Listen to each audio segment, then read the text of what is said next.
এইবার পুজোতে কৃষ্ণনগর গেলে কেমন হয়? প্রশ্নটা আমি করলাম আদিদাকে। আদিদা ভুরু কুঁচকে বলল, দুর্গাপুজোর সময় তো কলকাতা ছেড়ে কোথাও যেতে চাস না অনু। তা এবছর কৃষ্ণনগর কেন? এই কেন এর উত্তরটা কিছুক্ষণ পরেই দিচ্ছি। তার আগে আমরা আমাদের পরিচয় পর্বটা সেরে নিই। আদিদা মানে আমার খুড়তুতো দাদা শ্রী আদিত্য চ্যাটার্জি, উত্তর কলকাতার বাসিন্দা, পেশায় প্রাইভেট ইনভেস্টিগেটর। আর আমি অনন্যা রায়। এই গত মাসেই আমার ইতিহাসে স্নাতক সম্পূর্ণ হলো। প্রায় বছর 5 হয়ে গেল আদিদা গোয়েন্দাগিরি করছে, আর আমিও সেই 5 বছর ধরেই ওর সাথে আছি, ওর অ্যাসিস্ট্যান্ট হিসাবে। এখন আদিদা আগের তুলনায় অনেক বেশি সিরিয়াস। উত্তর কলকাতায় ওর বাড়ির নিচের তলায় একটা ঘরে চেম্বার খুলেছে। সকাল 10টা থেকে বিকেল 4টে পর্যন্ত ও ওইখানেই বসে। বছরে 4-5টা কেস আসে, ছোট বড় মিলিয়ে। আর তাছাড়া ওর বাবার ট্রাভেল এজেন্সির ব্যবসাটাও সময় সময় ওকেই দেখতে হয়। সত্যি কথা বলতে আমারও কলকাতার পুজো ছেড়ে অন্য কোথাও যেতে মন চায় না, কিন্তু শঙ্কর মামা গত 2 বছর ধরে আমাকে বলে যাচ্ছে কৃষ্ণনগর যাওয়ার জন্য। আমি আদিদাকে উদ্দেশ্য করে কথাগুলো বললাম। আদিদা আমার দিকে চোখ না ঘুরিয়ে ওর ল্যাপটপে কি সব সার্চ করতে করতে বলল, এই শঙ্কর মামাটা কে? আমার মায়ের ছোট ভাই, বেশ হাসি খুশি মানুষ। আর তাছাড়া মালোপাড়ার নামজাদা আঁকার শিক্ষক। ও কিন্তু তোমাকে বেশ পছন্দ করে, প্রতিবারই বলে পুজোতে ওখানে গেলে যেন তোমাকেও নিয়ে যাই। আদিদা একটা সিগারেট ধরিয়ে ল্যাপটপটা ওর টেবিলের উপরে রেখে আমার থেকে একটু দূরে গিয়ে বলল, এই বছর কিন্তু আমাদের হরিঘোষ স্ট্রিটে 51 ফুটের মা দুর্গা করছে। সেটা তাহলে কিন্তু মিস হবে। ভেবে দেখ, এইটা যদি কম্প্রোমাইজ করতে পারিস তাহলে আমার কিন্তু কোনো আপত্তি নেই কৃষ্ণনগর যেতে। আমি মুখে একগাল হাসি নিয়ে বললাম, তাহলে শঙ্কর মামাকে ফোন করে বলে দিচ্ছি আমাদের যাওয়ার কথা, ও শুনে বেশ খুশি হবে।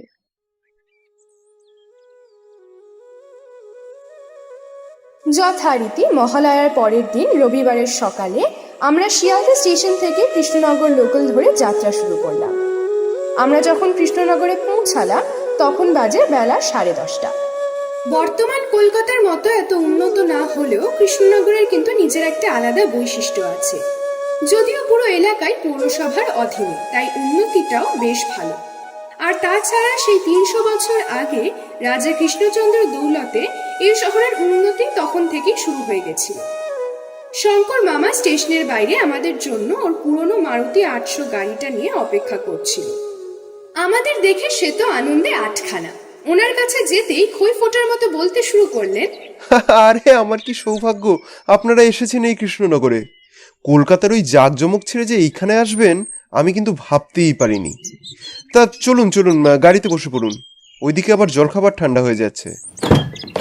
বলে নিজেই ড্রাইভারের সিটটায় বসলো। আমি আর আদিদা বসলাম পিছনে। পুরনো হলেও গাড়িটা কিন্তু বেশ চলে।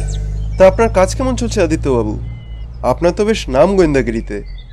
আশা করছি এইখানে আসার জন্য আপনার কাজে নিশ্চয় কোনো ব্যাঘাত ঘটেনি। শঙ্কর মামা লুকিং গ্লাসে চোখ রেখে গাড়ি চালাতে চালাতে কথাগুলো গড়গড় করে বলল আদিদার উদ্দেশ্যে।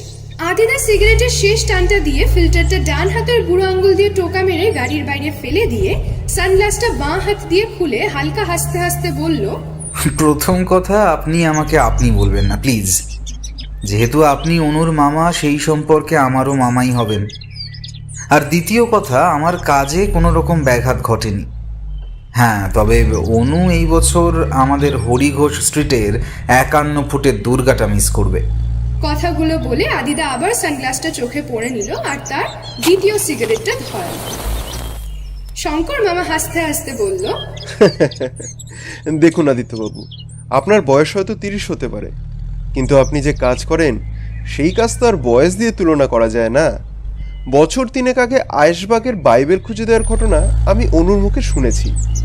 আপনারা তো গুছিয়ে গোয়েন্দাগিরি করা আর সঠিক পদ্ধতি অবলম্বন করে সঠিক অপরাধীর কাছে পৌঁছানো, সেটা একমাত্র আদিত্য চ্যাটার্জিই পারেন, তাতে আমার কোনো সন্দেহ নেই। তাই আমি আপনাকে আদিত্যবাবু আর আপনি বলেই সম্বোধন করব। কথাগুলো প্রায় এক নিঃশ্বাসে বলল ছোট মামা। তারপর আমার দিকে তাকিয়ে আমার উদ্দেশ্যে বলল, অনুমামনি, তোমাকে হয়তো 51 ফুটের মা দুর্গা দেখাতে পারবো না, তবে হ্যাঁ, 51 ফুটের প্রথম দুর্গার গল্প শোনাতে পারবো। আর সেই গল্প একমাত্র বিশদভাবে বলতে পারবেন আপনার দাদু জমিদার শ্রী অমূল্য রতন রায়, আমাদের রায় পরিবারের সব থেকে বয়োজ্যেষ্ঠ সদস্য। তা ওনার বয়স হবে প্রায় 93। মানে উনি জন্ম নিয়েছিলেন 1927 খ্রিস্টাব্দে। তখন ভারতে ব্রিটিশ রাজত্ব চলছিল। এইবার আদিদা বলল, ইন্টারেস্টিং, ব্যাপারটা জানা দরকার। আমি জানতাম এই ব্যাপারটা ওর কাছে ইন্টারেস্টিং হবে, কারণ ও ঐতিহাসিক জিনিস নিয়ে ঘাটাঘাটি করতে বেশ পছন্দ করে। ওর বাড়িতে কম করে 25টা বই আছে ভারত ও পশ্চিমবঙ্গের ইতিহাসের উপর। শঙ্কর মামার গাড়িটা এবার একটা 10 ফুটের সরু রাস্তার মধ্যে দিয়ে এগোলো। রাস্তার একধারে বাঁধাই করা ড্রেন আর দুপাশেই বাড়ি। ফাঁকা জায়গা এখন আর সেরকম বেঁচে নেই। দু একটা ছোট বড় মাঠ আর পুকুর অবশ্যই দেখা গেল, কিন্তু তাও প্রায় অর্ধেক বোঝান। বর্তমান উন্নতির চাপে প্রকৃতি আজ পরাধীন, যেন নিজে আমাদের বাতাস দিতে দিতে হাঁপিয়ে উঠেছে। শঙ্কর মামার কথায় এইসব জায়গাগুলোতে নাকি আজ থেকে 10-15 বছর আগেও খালি মাঠ, পুকুর, জঙ্গল ছিল। কলকাতায় যত ভিড় বাড়ছে, ওখানকার মধ্যবিত্ত পরিবারগুলো এখানে চলে আসছে একটু শান্তির জন্য, কিন্তু এখানকার পরিবেশকে উল্টে অশান্ত করে তুলছে। শঙ্কর মামার গাড়ি ঠিক 11টার সময় একটা বেশ পুরনো দোতলা বাড়ির বড় গেটের সামনে গিয়ে দাঁড়িয়ে গেল। আপনারা আস্তে আস্তে ভেতরের দিকে এগিয়ে যান, আমি গাড়িটা সাইড করে আসছি বলে মামা গাড়িটা আস্তে আস্তে ঘোরাতে শুরু করলো। আমরা এগিয়ে গেলাম বাড়ির ভেতরের দিকে। শঙ্কর মামাদের বাড়িটা, মানে আমার দাদুর বাড়িটা, অনেকটা জায়গা নিয়েই তৈরি। তাও প্রায় 4-5 কাঠা জমির উপর শুধু বাড়িটাই হবে। আর তাছাড়া প্রায় 1 বিঘা মতো জমি চারিদিক দিয়ে বাড়িটাকে ঘিরে রেখেছে। জমির চারদিক পাঁচিল দিয়ে ঘেরা, কিন্তু পাঁচিলটা প্রায় ভগ্নপ্রায় অবস্থা। আমার মায়ের কথায় এই বাড়ি তৈরি হয়েছিল তাও প্রায় 250 বছর আগে। বাড়ির চেহারা দেখলে সেটা বোঝাও যায়। তারপর পুনরায় অমূল্য রতন রায় স্বাধীনতার পর বেশ কিছু পয়সা খরচ করে এই বাড়ি মেরামত করে। দেখে তো মনে হয় এই বাড়ি আরো 100 বছর অনায়াসে টিকে যাবে। বাড়িতে ঢুকেই মামা বেশ জোরে জোরে মামিকে ডেকে আমাদেরকে জল খাবার দিতে বলল। আমার মামিও বেশ হাসি খুশি মহিলা। উনি বেশ তাড়াতাড়ি করে মিনিট 5-এর মধ্যেই গরম লুচি, আলুর দম আর সাথে 2-3 রকম মিষ্টি প্লেটে সাজিয়ে আমাদেরকে পরিবেশন করলেন। মামির হাতের রান্না বেশ ভালো, জমিয়ে খেলাম। খাওয়া শেষ হওয়ার পর শঙ্কর মামা বলল, এইবার পুজোতে তোমরাই আগে এসেছো অনু, চতুর্থী পঞ্চমীর মধ্যে মোটামুটি বাকিরাও চলে আসবে। তোমার বাবা মা তো আর আসার সময় পান না, ওনারা কাজ নিয়েই ব্যস্ত। তোমার বড় মাসির বড় মেশো কিন্তু আসবে ব্যাঙ্গালোর থেকে, আর হ্যাঁ, বড় মামা আসবে মুম্বাই থেকে। ও পাড়ায় আমার বন্ধু নীতিশ পাল আসবে। নীতিশে এই বছর আমাদের ঠাকুরটা বানাচ্ছে। আগের বছর পর্যন্ত ওর বাবাই বানাতেন, কিন্তু ওনার শরীর অসুস্থ থাকায় এই বছর নীতিশকেই দায়িত্বটা দিয়েছেন উনি। পুজোর কটা দিন দেখো কেমন হই হুল্লোড় হয়, গান বাজনা, গল্প গুজব, খাওয়া দাওয়াতে তো 5টা দিন তোমাদের ভালোই কাটবে। যাই হোক, তোমরা এখন গিয়ে বিশ্রাম করো। দুপুরে খাওয়া দাওয়ার পর আমার দাদুর কাছে গিয়ে গল্প শুনবে।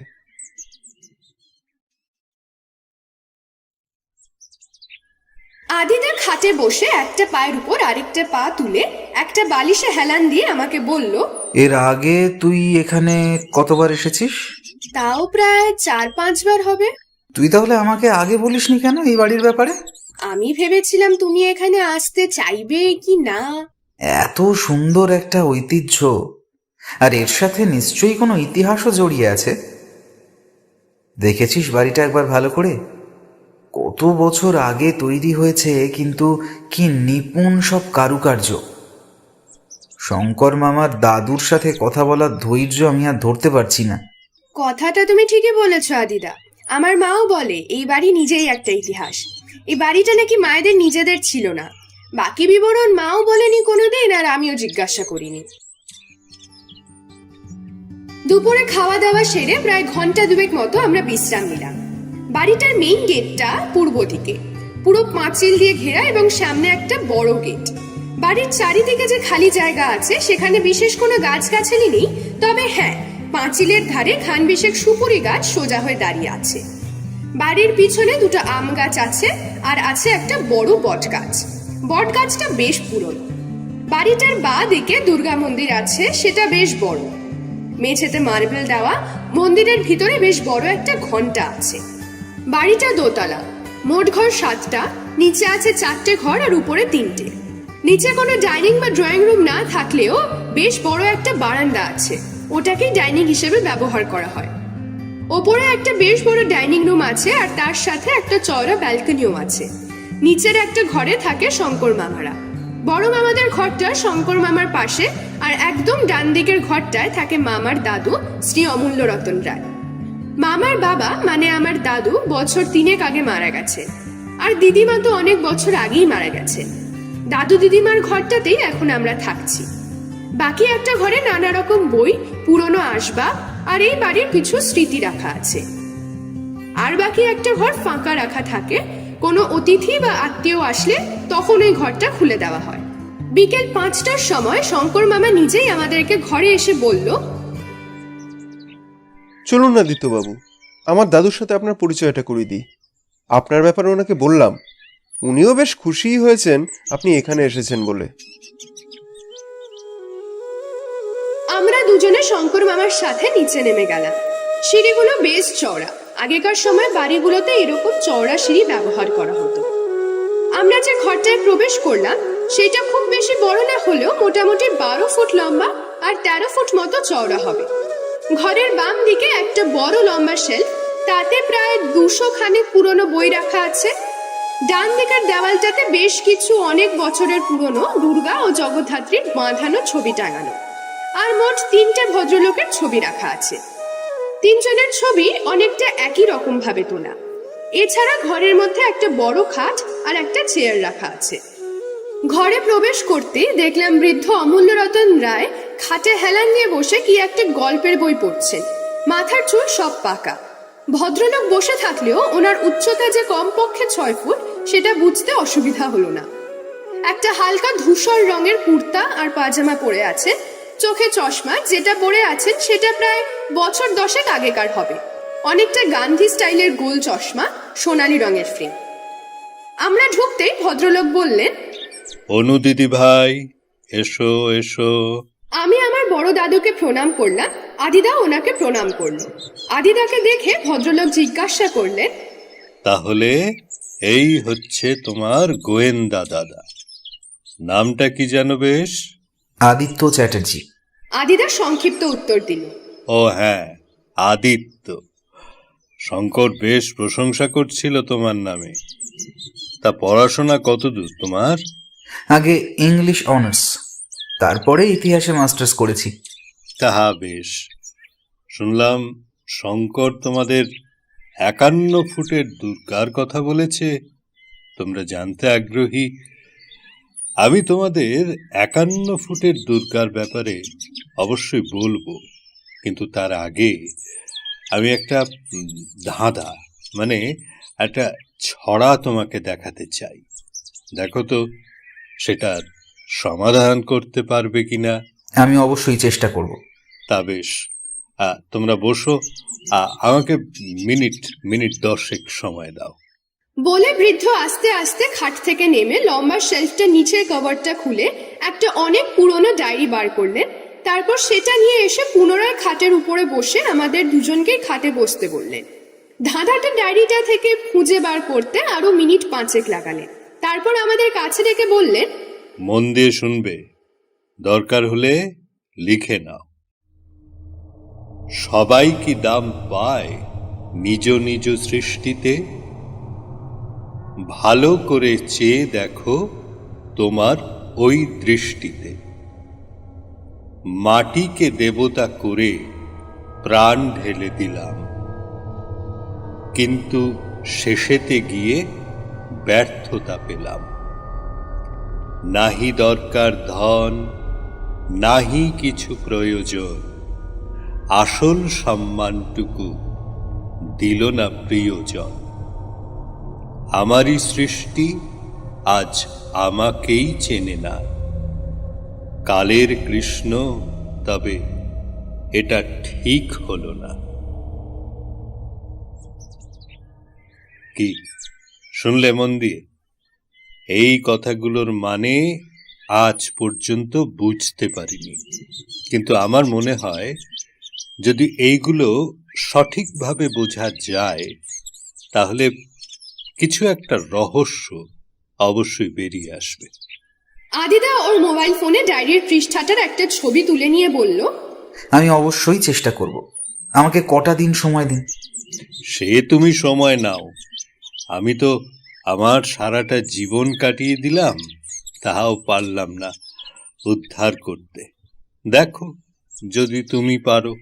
বলে বৃদ্ধ তারপর আমাদের 51 ফুটের মা দুর্গার ইতিহাস বলতে শুরু করলেন। বৃদ্ধ প্রথমেই বললেন, দেখো অনেক বড় ইতিহাস, কিন্তু ধৈর্য ধরে শুনতে হবে, কোনো অসুবিধা নেই তো? না না, আপনি বলতে থাকুন। ইতিহাস নিয়ে মাস্টার্স করেছি, তার মানে বুঝতেই পারছেন ধৈর্য খুব একটা কম কিছু নেই।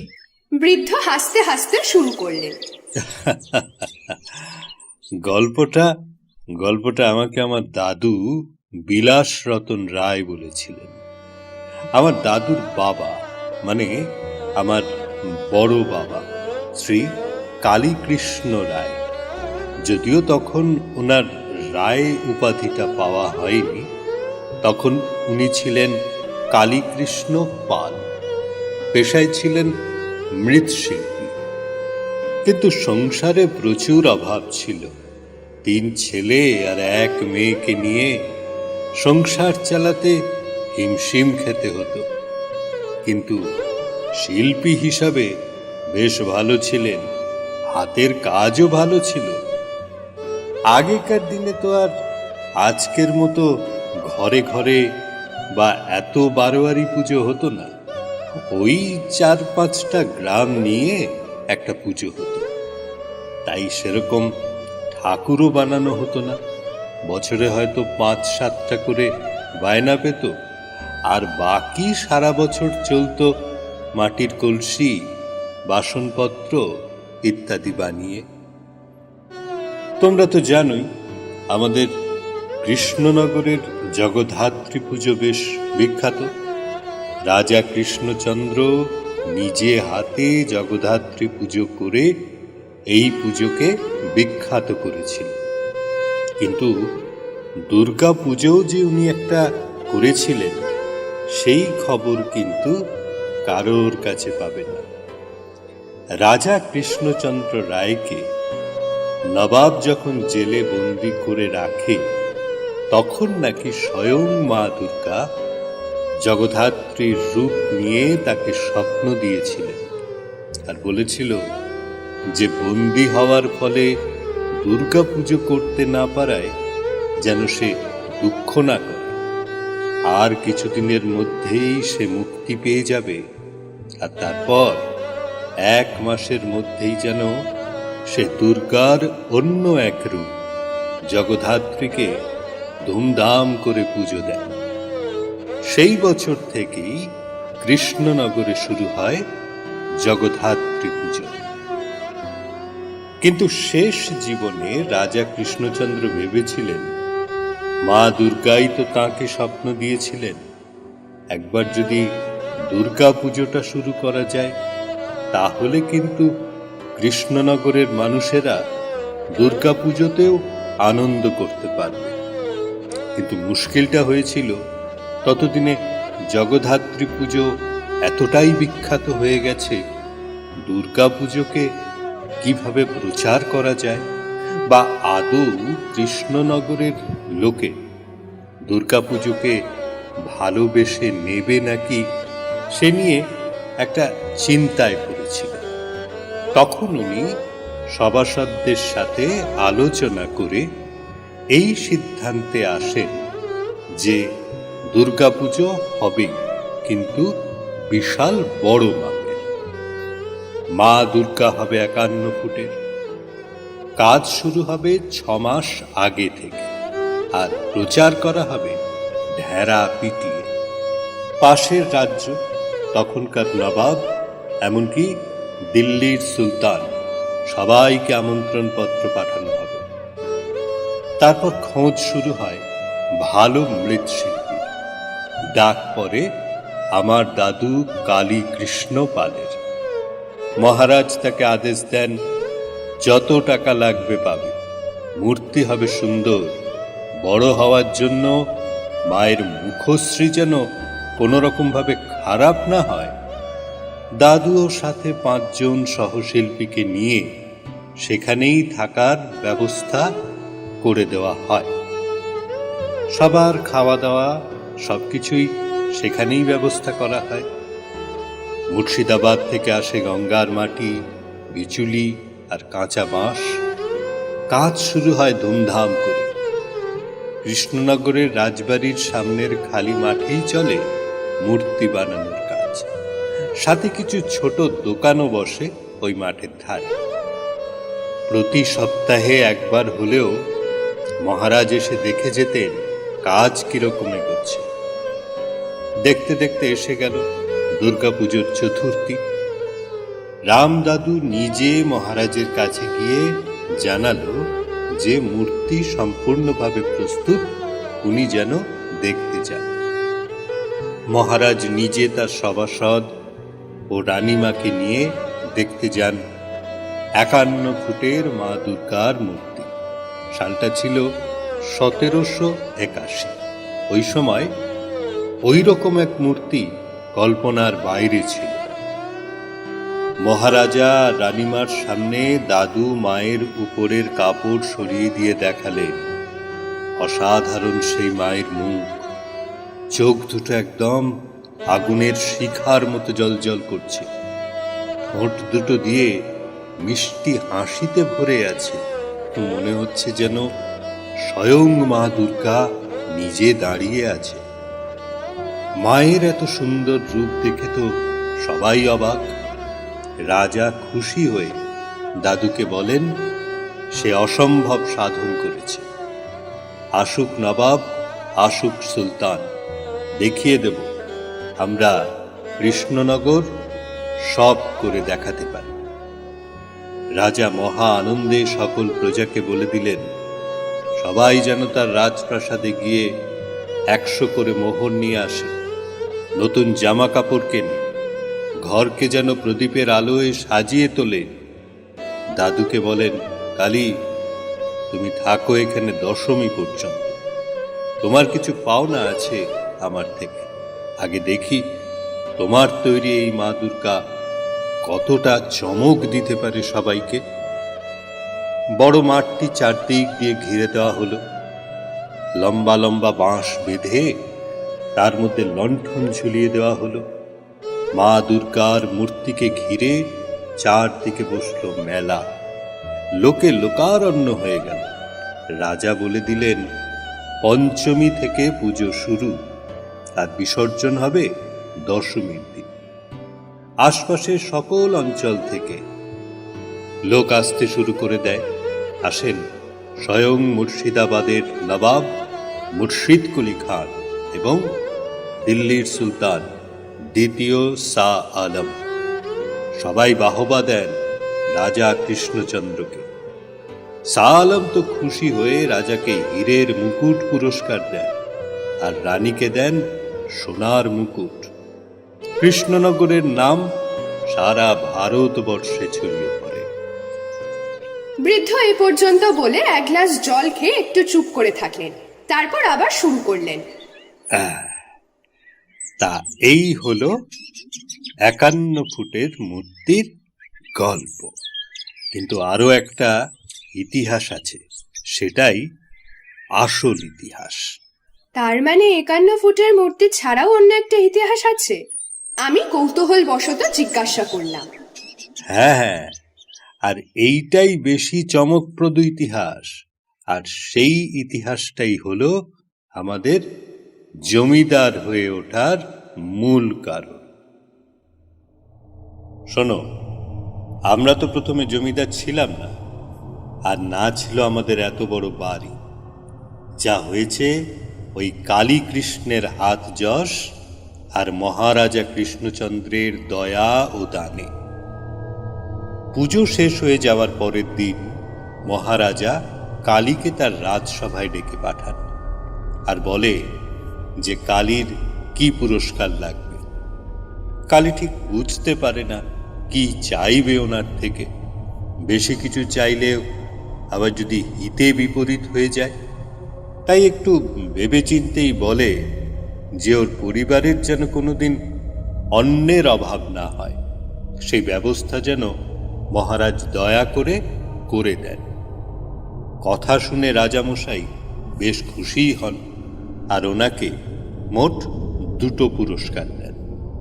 প্রথম পুরস্কার ছিল এই বাড়ির সাথে 1 বিঘা জমি ও রায় উপাধি, কিন্তু দ্বিতীয় পুরস্কার যেটা দিয়েছিলেন সেটা কালীকৃষ্ণ নিজেও কোনোদিন স্বপ্নে ভাবতে পারেননি। একটা দুর্গা মূর্তি, প্রায় 3 কেজি ওজনের একটা সোনার দুর্গা মূর্তি, অসাধারণ তার রূপ।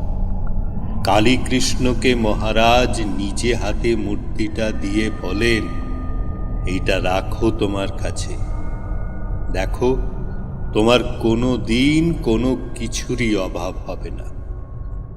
কালী কাঁপতে কাঁপতে মূর্তিটা হাতে নিয়ে মহারাজাকে প্রণাম করে বলেন, এই মূর্তিতে আমি প্রাণ প্রতিষ্ঠা করব, প্রতি বছর পুজো দেব। আজ আমি এখান থেকে আমার মাকে বাড়ি নিয়ে যাচ্ছি, আমি ভীষণ খুশি আজ। ওই মূর্তি কালীর জীবনে আসার পর থেকেই ওনার পুরো জীবন পাল্টে গেল 6 মাসের মধ্যে। নিজের বড় শিল্পালয় স্থাপন করল এই কৃষ্ণনগরে। কলকাতা, মুর্শিদাবাদ, হাওড়া, হুগলি, বর্ধমান সব জায়গা থেকেই কালীর কাছে মূর্তি বানানোর অর্ডার আসতে শুরু করল। কয়েক বছরের মধ্যেই সে আর্থিকভাবে বেশ সচ্ছল হয়ে উঠল। তখন সে শুধু কালী নয়, তার নতুন পরিচয় হল জমিদার শ্রী কালী কৃষ্ণ রায়। ওই যে ছবিটা দেখছো, ওইটাই হলো কালী কৃষ্ণ রায়ের ছবি। তখনকার নামী চিত্রকরকে দিয়ে আঁকানো। ভদ্রলোক সামনের দেওয়ালের দিকে তার ডান তর্জনীটা তুলে একটা অনেক পুরনো ছবির দিকে উদ্দেশ্য করে আমাদেরকে দেখালেন। খুবই ইন্টারেস্টিং লাগলো আপনার মুখে এই কথাগুলো শুনে, কিন্তু আমাকে একটু বলবেন, যে ধাঁধাটা আমাকে বললেন সেটার সাথে এই পুরো ইতিহাসের নিশ্চয়ই কোনো সম্পর্ক আছে? আদিদা ভদ্রলোককে জিজ্ঞাসা করলো। সে তো বটেই, কিন্তু কি সম্পর্ক সেটা জানা যায়নি। এতটুকু আমি নিশ্চিত যে এই লেখাগুলোই কালীকৃষ্ণই লিখেছিল, কারণ আমার দাদু আমায় বলেন যে ওই লেখার নিচে কে পল বলে একটা স্বাক্ষর করা ছিল।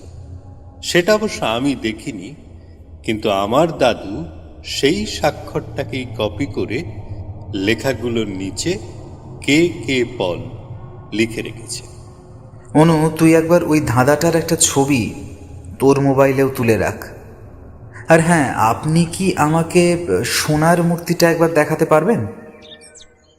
এই কিছু মনে করো না, পুজোর কটা দিন ছাড়া ওই মূর্তি কাউকে দেখানো হয় না। পঞ্চমী থেকে দশমী এই কটা দিনই পুজোর বেদিতে মাটির মূর্তির সাথে ওই প্রতিমাকে রাখা হয়। দশমীতে মূর্তি বিসর্জনের পরে ওই সোনার প্রতিমাকে তুলে রাখা হয় আবার সিন্ধুকে। সারা বছরই প্রতিমা সিন্ধুকেই রাখা থাকে।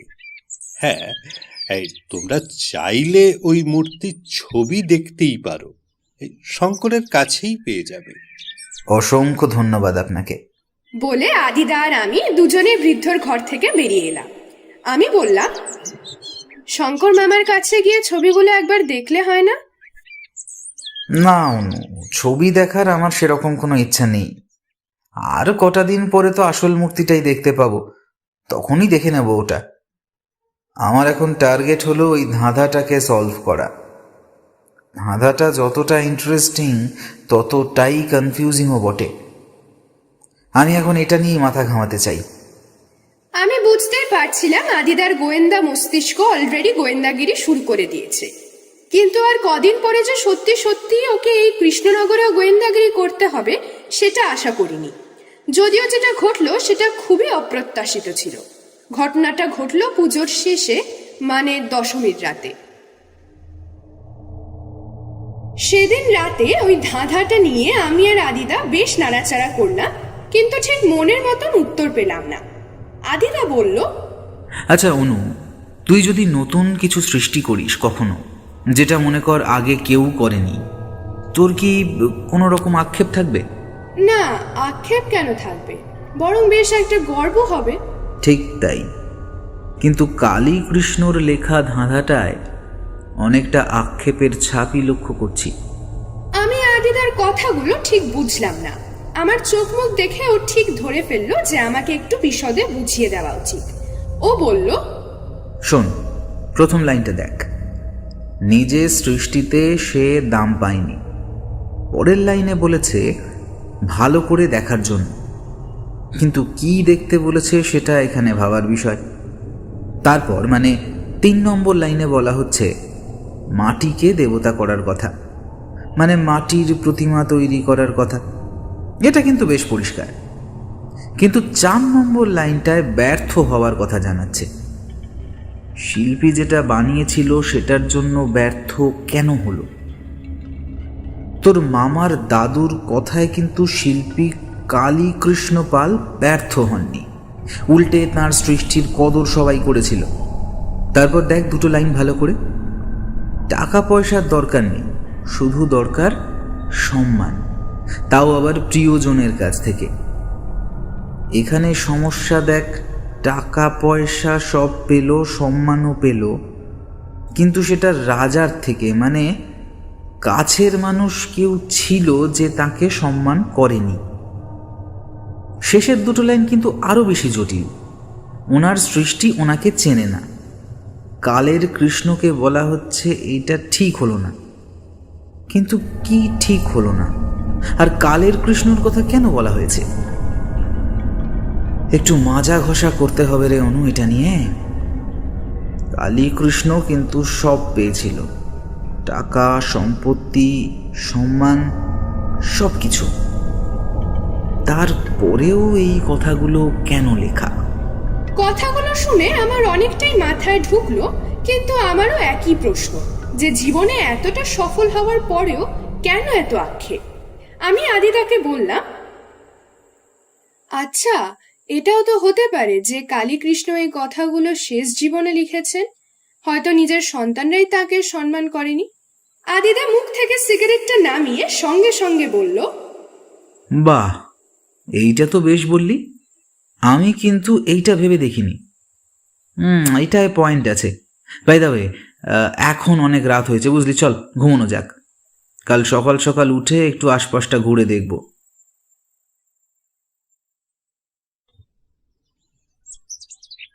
পরের দিন সকাল ঠিক 6:30টার সময় আমি আর আদিদা দুজনেই উঠে পড়েছিলাম।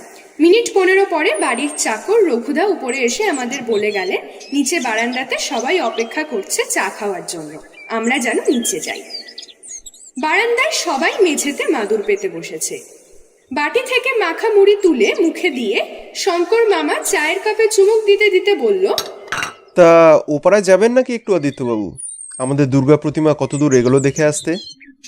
শেষ যেবার গেলাম নীতিশ ততদিনে কাজ অনেকটাই এগিয়ে ফেলেছিল। চলুন একবার দেখে আসি, আপনারও ওর সাথে পরিচয়টা হয়ে যাবে, আর সাথে ঘোরাও হয়ে যাবে। আদিদা হেসেই জবাব দিল, তা যাওয়াই যায়, একটু আশপাশটাও ঘোরা হয়ে যাবে। কি বলি শোনো? আমিও রাজি হয়ে গেলাম আর বেরিয়ে পড়লাম শঙ্কর মামার সাথে নীতিশ বাবুদের বাড়ির উদ্দেশ্যে। আমাদের মোটামুটি 15 মিনিট লাগলো নীতিশ পালের বাড়ি যেতে। খুব বেশি ধনী পরিবার না হলেও সংসারে যে সেরকম কিছুর অভাব নেই সেইটা বাড়ি ও বেশ বড় শিল্পালয় দেখে বোঝা যায়। নীতিশের বাবা শ্রী রঞ্জন পাল, বয়স আন্দাজ 60, গায়ের রং শ্যামলা, উচ্চতা 5.5 ফুটের মতো হবে। নীতিশের বয়স 34 হবে, শঙ্কর মামার বয়সী। ওরা দুজনে একসাথে স্কুল কলেজে পড়েছে, দুজনেই আর্ট অ্যান্ড ক্রাফট নিয়ে পড়াশোনা করেছে। মামা অঙ্কন শিক্ষক আর নীতিশ শিল্পী। নীতিশমানের শিল্পালয়টা কলকাতার কুমোরটুলির মতো বড় না হলেও খুব একটা ছোট নয়। শিল্পালয়টা যে বেশ পুরনো সেটা দেখলে বোঝা যায়। অনেক পুরাতন মাটির মূর্তি রাখা আছে, অনেক রকম ছাঁচ, বিশেষ করে অনেক রকমের জগদ্ধাত্রী ঠাকুরের মুখের ছাঁচ দেখতে পেলাম। নীতিশ বাবুর সাথে পরিচয় করার পর আমরা মামাদের দুর্গা প্রতিমাটি দেখতে গেলাম। সত্যি খুব অসাধারণ বানিয়েছে, একদম নিপুণ হাতের কাজ। এই ঠাকুরটার একটা বিশেষ বৈশিষ্ট্য আছে। এখানে লক্ষ্মীর পাশে সরস্বতী আর কার্তিকের পাশে গণেশ। সাধারণত কলকাতার থিম পুজোগুলোতে এরকম কিছু আলাদা বৈশিষ্ট্য দেখতে পাওয়া যায়, কিন্তু এই ঠাকুরের বৈশিষ্ট্য দেখে একটু অবাক হলাম। কৌতূহল মেটানোর জন্য নীতিশবাবুকে আমিই জিজ্ঞাসা করলাম, আচ্ছা নীতিশবাবু, এই মা দুর্গার মূর্তিটায় লক্ষ্মী আর গণেশ পাশাপাশি নেই, আর কার্তিকের পাশে সরস্বতীও নেই, এরকম কেন? ভদ্রলোক দেখতে ভদ্র হলেও ওনার কথা বলার ধরনে সেরকম ভদ্রতা দেখলাম না। উনি আমার প্রশ্নের উত্তর দেওয়ার আগে আদিতার দিকে তাকিয়ে বললেন, ডিটেকটিভ বাবু, একটা সিগারেট হবে? আসলে এই সিগারেট আমি খাই না, কিন্তু বিড়িটা শেষ হয়ে গেছে। আদিদা ওর গোল্ড ফ্লেকের প্যাকেট থেকে একটা সিগারেট বার করে ওনার দিকে এগিয়ে দিলেন, আর নীতিশবাবু ন্যূনতম ভদ্রতা না দেখিয়ে ধন্যবাদ পর্যন্ত না দিয়ে আমার দিকে তাকিয়ে বললেন, ওসব জমিদারি ব্যাপার আমার তোমার মাথা অত সহজে ঢুকবে না। কালীকৃষ্ণ তখন রাজার পাওয়া সম্পত্তিতে জমিদার, তো জমিদার যা বলবে তাই হবে। ঠিক করলো মূর্তি একটু আলাদা হবে, এবং তাই হলো। বসিয়ে দিল কার্তিকের পাশে গণেশকে আর সরস্বতীর পাশে লক্ষ্মীকে। এই এই যে মা দুর্গার মুখটা দেখছো, ওইটাই কালীকৃষ্ণের যুগ থেকে একই রকম মুখ, ওই একই ছাঁচ অনুকরণ করে বানানো হয়েছে। তবে আমি ওসব দুর্গা টুগ্গা বানাই না, আমি বানাই জগদ্ধাত্রী। চলো ওইদিকে চলো, দেখবে কত আরো বড় বড় মূর্তি আছে। বলে ভদ্রলোক পাশের একটা বড় ঘরে নিয়ে গেলেন।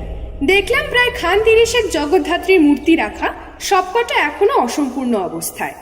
আচ্ছা, তো আপনারা এই কাজ করে আসছেন আপনাদের বাবার সময় থেকে, তার আগে আপনারা মাটির কাজ করতেন না? আর চোখে ভদ্রলোক তাকালেন আদিদার দিকে, সিগারেটটা মুখ থেকে নামিয়ে বললেন, আমার বাবার সময় থেকে? ধুরমশাই, আমার বাবা তো চুনোপুটি, কতটাই বা জানে এই কাজের ব্যাপারে। আসলে আমি কাজ শিখেছি আমার দাদু মহিম পালের কাছে, একেবারে চোস্ত হাত ছিল দাদু। আর হ্যাঁ, এই কাজ চলে আসছে প্রায় সেই 1781 থেকে। আমার দাদুর দাদু কমলাকান্ত পাল আর কালীকৃষ্ণ পাল, ওই দুজনে একেবারে জিগরি দোষ ছিল। ওই কমলাকান্ত পালের যুগ থেকেই শুরু হয় আমাদের এই মাটির কাজ। আসুন না এদিকে আসুন, এইদিকে আসুন, একবার দেখুন এইখানটা দেখুন। বলে ভদ্রলোক আমাদেরকে একটা বড় বস্তা থেকে 2-3টে মা দুর্গার মুখ বার করে দেখালেন। সত্যি এক কথায় অপূর্ব। আদিদা আমাকে ইশারাতে বলল আমি যেন সবকটা মুখের ছবি তুলে নিই, আর নীতিশ পালকে উদ্দেশ্য করে জানতে চাইলো, আচ্ছা, এগুলোর আসল ছাঁচ কি রাখা আছে? না, ছাঁচ তো এগুলো নেই, 200 বছরেরও বেশি পুরনো এগুলো। হ্যাঁ, তবে এর থেকে আমি নতুন কিছু ছাঁচ বানিয়েছি। এই এই এই যে এই যে এই দেখুন। বলে ভদ্রলোক বেশ কয়েকটা ছাঁচ বার করে দেখালেন। আমি এই ছাঁচগুলোরও কটা ছবি তুলে নিলাম। এইবার শঙ্কর মামা নীতিশ বাবুকে বলল, এই নীতিশ, তুই ওদের মাথা খাস না তো। ওরা কলকাতার মানুষ, এইসবে ওদের অত বেশি ইন্টারেস্ট নেই। বেকার ওদেরকে বিরক্ত করছিস কেন বলতো? আরে না, পুরনো জিনিস নিয়ে নাড়াচাড়া করতে আমাদের বেশ লাগে। আমরা মোটেও বিরক্ত হইনি, বরং কিছু ইনফরমেশন পেলাম ওনার থেকে। আদিদা শঙ্কর মামাকে কথাগুলো বলে নীতিশবাবু শিল্পালয় থেকে বার হয়ে গেল। বাইরে গিয়ে ও একটা সিগারেট ধরালো, ইশারা করে নীতিশবাবুকে ডাকলো, ওনাকে একটা সিগারেট দিয়ে জিজ্ঞাসা করলো, পুজোর কটা দিন আপনি রায়বাড়িতেই থাকেন তো?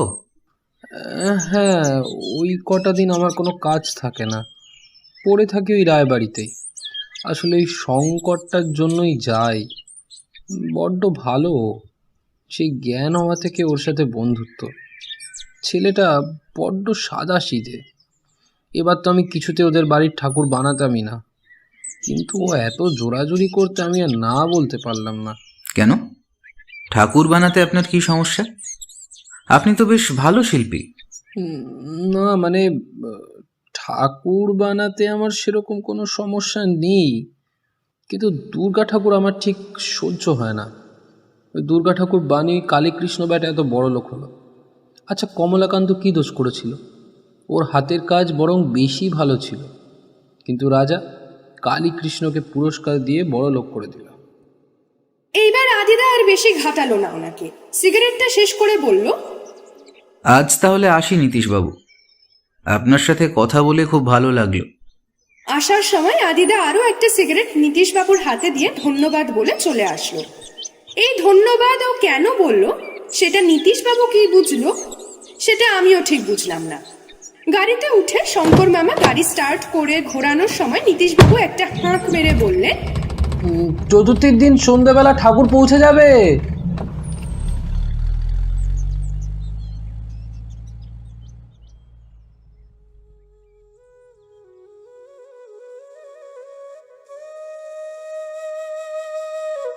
সেদিন সন্ধেবেলায় বেরিয়েছিলাম একটু কৃষ্ণনগর শহরটা ঘুরতে। যদিও সেরকম কিছু দেখার মতো নেই, তবুও একটু ঘুরে নিলাম। আদিদা বলে থাকে, কোনো একটা স্থানে ঘুরতে গেলে ওই স্থানের ইতিহাস আর ভূগোল একটু ঝালিয়ে নেওয়া দরকার, কারণ এর পরবর্তী সময়ে যখন আবার ওই একই স্থানে যাব তখন আর কোনো অসুবিধা হবে না। রাত 11টায় আমরা ডিনার সেরে ঘরে একটু আড্ডা দিচ্ছিলাম।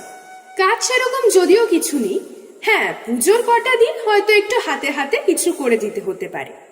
আদিদা মনোযোগ দিয়ে ওর ল্যাপটপে কিসব যেন করছিল।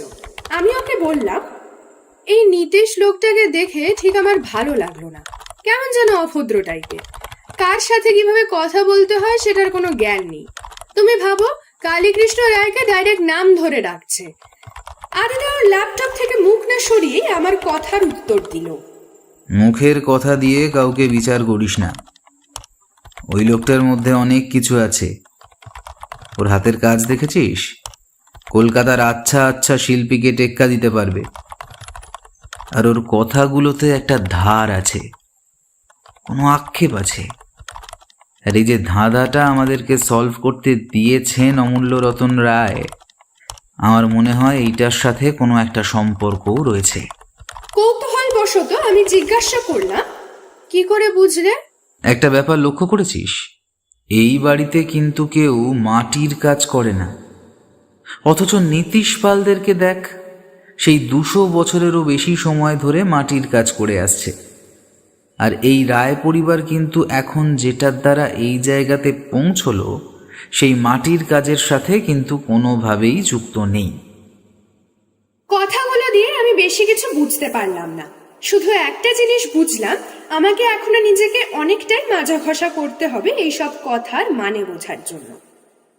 মোটামুটি পঞ্চমীর মধ্যে পুরো বাড়িটা লোকে ভরে গেল।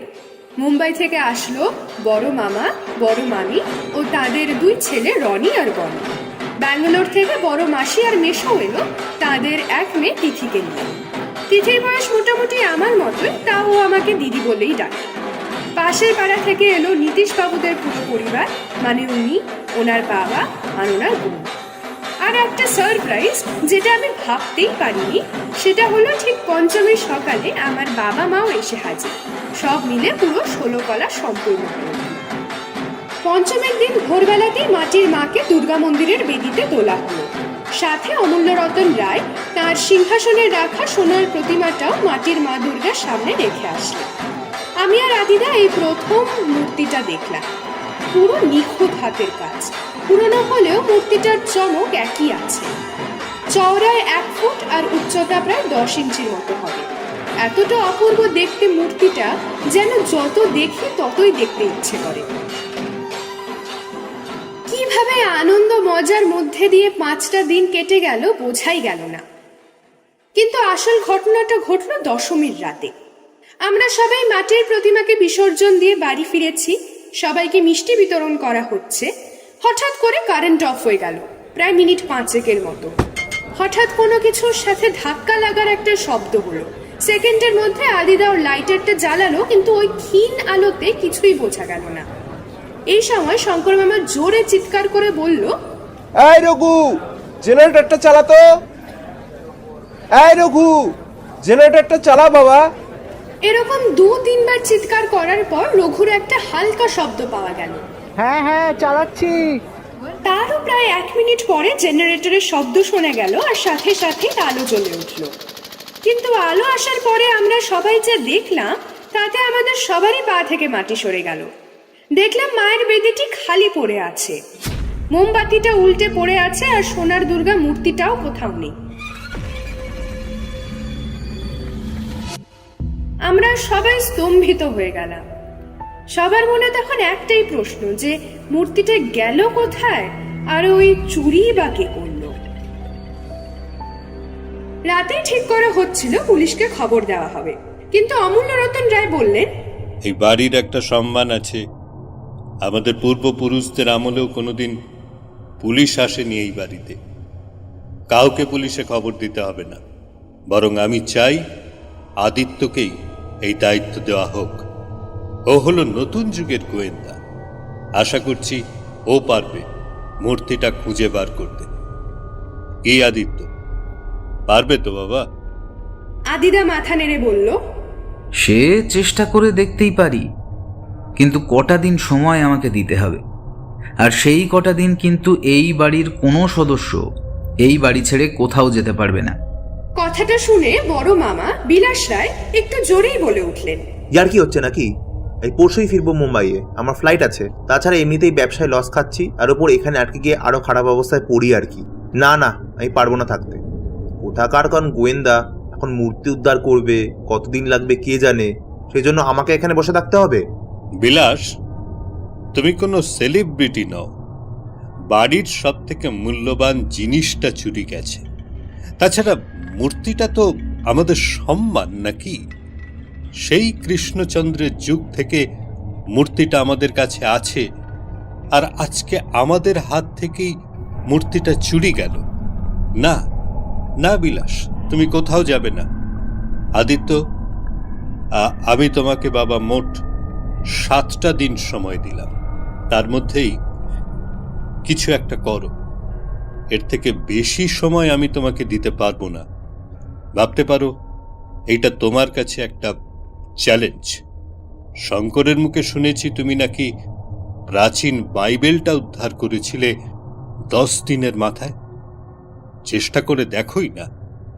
আর কেউ বিশেষ কিছু কথা বললেন না। সবাই যে যার ঘরে চলে গেল, এমনকি নীতিশবাবুদের পরিবারকেও আটকে দেওয়া হলো।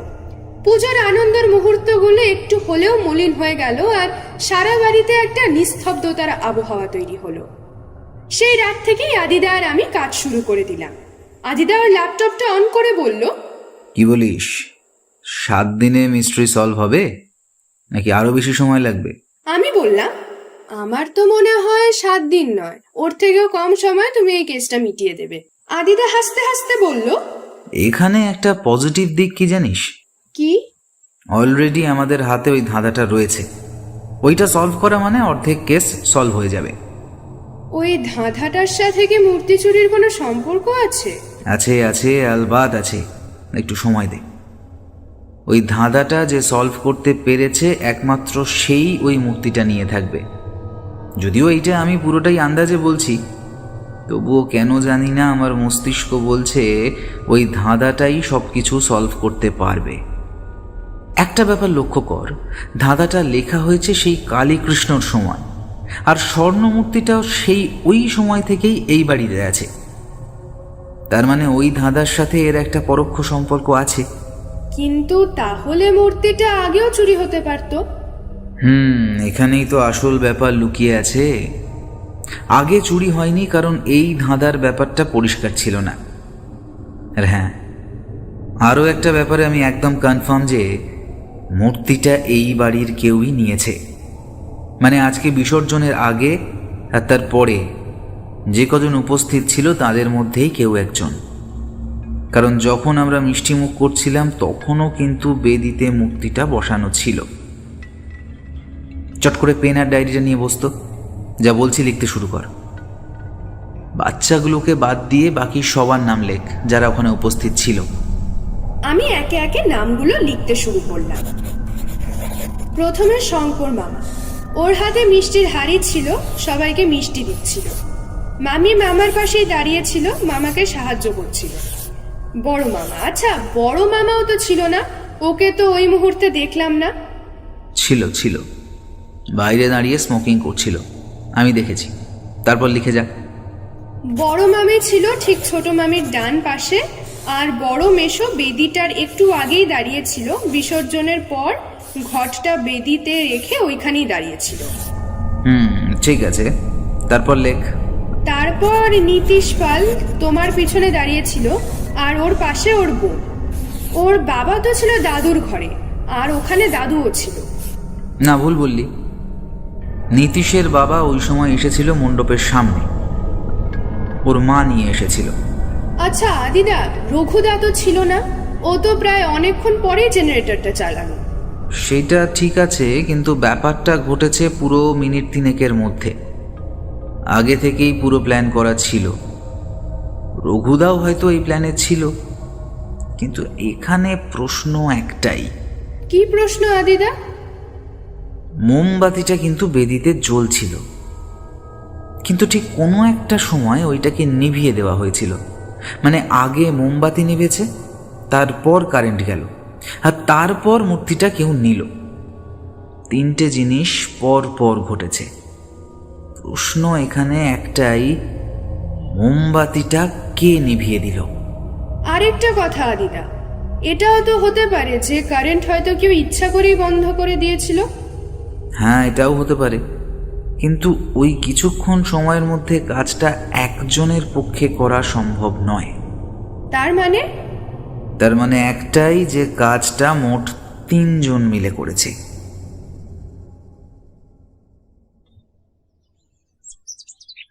পরের দিন সকালে আদিদা আমাকে বলল, অনু জানিস, কাল সারা রাত ধরে ধাঁধাটা নিয়ে ভাবছিলাম। মোটামুটি প্রায় 90% পরিষ্কার, আর বাকি 10%-এর জন্য যেতে হবে একবার নীতিশ পালদের শিল্পালয়ে। আমি কিছুটা অবাক হয়ে জিজ্ঞাসা করলাম, এই ধাঁধার সাথে নীতিশ পালদের আবার কি সম্পর্ক? আছে একটা বিশাল বড় সম্পর্ক আছে, যদি আমার অনুমান ঠিক হয় তো। চল, তার আগে একটু ঠাকুরের বেদি থেকে ঘুরে আসি, দেখি ওখানে কিছু সূত্র পাই কিনা। দুজন মিলে নিচে গেলাম। বাড়ি থেকে বেরিয়ে দুর্গা মন্দিরে চলে গেলাম। বেদিটা পুরো খালি পড়ে আছে, শুধু জল ভরা ঘটটাই রাখা আছে। আদিদা বলল, অনু, চট করে চারিদিকটা একটু হাতিয়ে দেখতো, কিছু পাওয়া যায় কিনা। আমিও বেদের চারদিকটা ভালো করে খুঁজে দেখলাম, কিছুই পেলাম না। হ্যাঁ, শুধু দেখলাম যে বড় মোমবাতিটা একটু দূরে পড়ে আছে। ওইটা হাতে নিয়ে আদিদাকে বললাম, আদিদা মোমবাতি এই দেখো। আদিদার সঙ্গে সঙ্গে আমার কাছে এসে জিজ্ঞাসা করলো, কোথা থেকে পেলি এইটা? এই তো আমার পায়ের কাছেই পড়েছিল, এই দেখো ঠিক এখানে। আদিদা নিচে বসে ভালো করে দেখলো আর বলল, যেখানে মোমবাতিটা রাখা ছিল ঠিক তার 1.5 ফুট দূরে ছিটকে পড়েছে। তার মানে কোনো কিছু দিয়ে আঘাত করা হয়েছে মোমবাতিটার উপর, আর তারপরেই ছিটকে পড়েছে এখানে। অনু, ভালো করে চারিদিকটা খোঁজ, আবার কিছু তো একটা পাওয়া যাবে যেটা দিয়ে মোমবাতিটায় আঘাত করা হয়েছিল।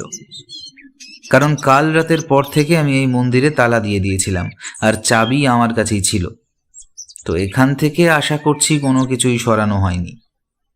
ভালো করে খোঁজার পরে একটা জিনিস পাওয়া গেল, কিন্তু সেটা দিয়ে খুব বেশি কিছু আমরা উদ্ধার করতে পারলাম না। জিনিসটা হলো একটা প্লাস্টিকের মাঝারি মাপের বল। আমি বললাম, এই বলটা নিয়ে ওই রনি আর বনি খেলছিল না, এখানে কি করে আসলো? আদিদা বলল, ওটাকে রাখ সাথে, দরকার পড়লে ওটাও আমাদের কাজে আসবে। এইবার চল একটু রঘুদার কাছ থেকে ঘুরে আসি, দেখি ওর দিক থেকে কিছু পাওয়া যায় কিনা। আমরা চলে গেলাম রঘুদার কাছে। ও পিছনের বাগানে কিছু কাজ করছিল। আমাদেরকে দেখে একটু ইতস্তত বোধ করছিল, বা হয়তো একটু ভয়ই পাচ্ছিল। আদিদা ওর কাঁধে হাত রেখে বলল, আচ্ছা রঘুদা, আমাকে একটা কথা বলুন, জেনারেটর তো আপনিই চালান, তো মোটামুটি কতক্ষণ লাগে আপনার জেনারেটরটা স্টার্ট করতে? রঘুদা একটু ভেবে নিয়ে তার ডান হাতটা দিয়ে মুখ মুছে নিয়ে বলল, তা দাদাবাবু ওই মোটামুটি মিনিট 2 মতো। কেন দাদাবাবু, কিছু হয়েছে? আচ্ছা চলুন তো একবার জেনারেটরটা স্টার্ট করে দেখান। রঘুদার মুখটা দেখে মনে হলো ও জোর করেই আমাদের সাথে যাচ্ছে জেনারেটরটা চালাতে। জেনারেটরের সামনে গিয়ে বলল, বাবু স্টার্ট করি। করুন। রঘুদা বেশ গায়ের জোর দিয়ে লোহার ভারী হাতলটা ঘুরিয়ে ঘুরিয়ে জেনারেটরটা স্টার্ট হলো। আদিদা রঘুদার হাত থেকে হাতলটা নিয়ে জেনারেটরের গায়ে হালকা জোর দিয়ে আঘাত করলো, আর একটা ঢং করে ধাতব আওয়াজ হলো। যদিও ব্যাপারটা রঘুদার পুরো মাথার উপর দিয়ে গেল। এমনকি আমিও বেশি কিছু বুঝলাম না এই আঘাতটা করার কারণ কি। আচ্ছা ঠিক আছে, যান আপনারা কাজ করুন বলে আদিদা রঘুদাকে ছেড়ে দিল আর আমায় বলল, কিছু বুঝলি? মাথায় কিছু ঢুকলো? হ্যাঁ, মানে জেনারেটর চালাতে তো রঘুদার 20-25 সেকেন্ড লাগলো, কিন্তু ও তো বলল মিনিট 2 মতো লাগে। ঠিক ধরেছিস। আসলে ওনার বয়স হয়েছে, ঠিকভাবে গুছিয়ে মিথ্যেও বলতে পারলো না। সাদাসিধে মানুষ তো, একটু ভয় পেয়ে গিয়েছিল বেচারা। তার মানে বলছো রঘুদাও কালকে ওই মূর্তি চুরিতে মিলেছিল? ঠিক মিলেছিল বলবো না, ওকে বলা হয়েছিল ও যেন জেনারেটরটা একটু দেরিতে চালায়, বা হয়তো ওই 2 মিনিটেই ও মূর্তিটাকে ওখান থেকে সরিয়েছে। কিন্তু ও এই কাজ একা করতে পারবে না। লোকটা খুবই সাধারণ, যদিও সাধারণ মুখোশের পিছনেই তো আসল কালপ্রিট লুকিয়ে থাকে। কিন্তু এক্ষেত্রে ব্যতিক্রম হওয়াটা অসম্ভব নয়। রঘুকে কেউ কাজটা করতে বলেছিল, ও একা কাজটা করেনি। যাই হোক, চল এইবার একটু নীতিশ পালের শিল্পালয় থেকে ঘুরে আসি। যে ব্যাপারটা পরিষ্কার করার আছে ওটা আগেই সেরে আসি। কিছুক্ষণ পরে আমরা নীতিশ পালের বাড়ির উদ্দেশ্যে রওনা হলাম। ওনার শিল্পালয়ে 2-1 সহকর্মী কাজ করছিল। তাদেরকে নিজেদের পরিচয় দেওয়ার পর তারা আর বেশি কিছু বলল না। আমরা আমাদের কাজ শুরু করে দিলাম। আদিতা বলল, আমি একটা কোণ থেকে খোঁজা শুরু করছি, তুই আর একটা কোণ থেকে শুরু কর। যা পুরনো জিনিস পাবি সব খুঁজে বার কর। মাটির মূর্তি, ছাঁচ, কোনো ডায়েরি বা অন্য যে কোনো কিছু। আমরা খুঁজতে শুরু করলাম, কিন্তু সেরকম কিছু পেলাম না। প্রায় ঘন্টা খানেক পরে আদিদা দেখলো শিল্পালয়ের মাঝামাঝি দেওয়ালে একটা ছোট দরজা মতো কিছু। একটু ধাক্কা দিতেই দরজাটা ভিতর দিকে খুলে গেল। আমরা দুজনেই একটু অবাক হয়ে ভিতরে ঢুকলাম। অন্ধকার ঘরটায় কিছুই দেখা যাচ্ছে না। আদিদা মোবাইলের টর্চটা জ্বালালো, বাম দিকে 2টো সুইচ দেখে একটা অন করলো, সঙ্গে সঙ্গে লাইট জ্বলে উঠলো। আর তারপর আমরা যেটা দেখলাম সেটা দেখে সত্যিই অবাক হয়ে গেলাম। দেখলাম ডান দিকের দেওয়ালে বড় বড় করে লেখা সেই ধাঁধাটা, যেটা অমূল্যরতন রায় আমাদেরকে উদ্ধার করতে বলেছে। আমি বলেছিলাম না এই ধাঁধার সাথে এই নীতিশ পালদের নিশ্চয়ই কোনো সম্পর্ক আছে। তার মানে শুধুমাত্র অমূল্যরতন রায়ই ওই ধাঁধার উত্তর খুঁজছিলেন না, সাথে নীতিশ পালও ব্যাপারটা সমাধান করতে চাইছিল। কিন্তু এই লেখাটা দেখে মনে হচ্ছে বেশ কিছু বছর আগের লেখা। মানে নীতিশ সেইটা লেখেনি, কিন্তু ও ব্যাপারটা জানে। আদিদা, ধাঁধাটার উত্তর কি হবে?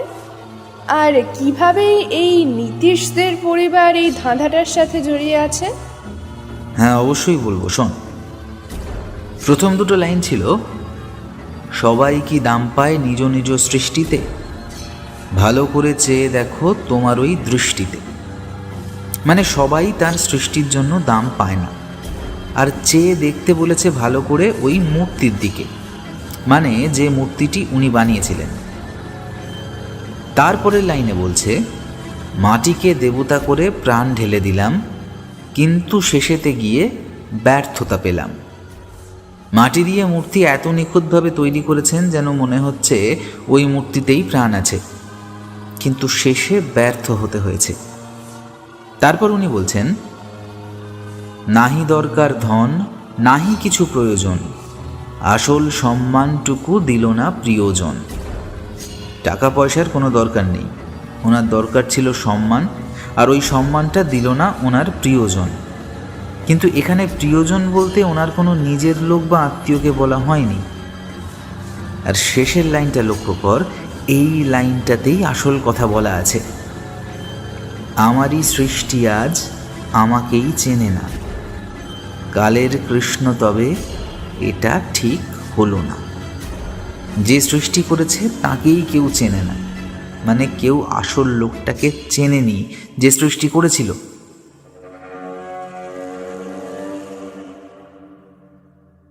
আর শেষের কথাগুলোতে কি বোঝানো হয়েছে? আমি এবার একটু এক্সাইটেড হয়েই জিজ্ঞাসা করলাম। আদিদা আমার দিকে তাকিয়ে হাসতে হাসতে বলল, তুই চেষ্টা কর একবার, দেখ পারিস কিনা মানেটা বলতে। কালের কৃষ্ণ বলতে তো কৃষ্ণকেই বোঝানো হয়েছে, মানে কৃষ্ণ ভগবানকে।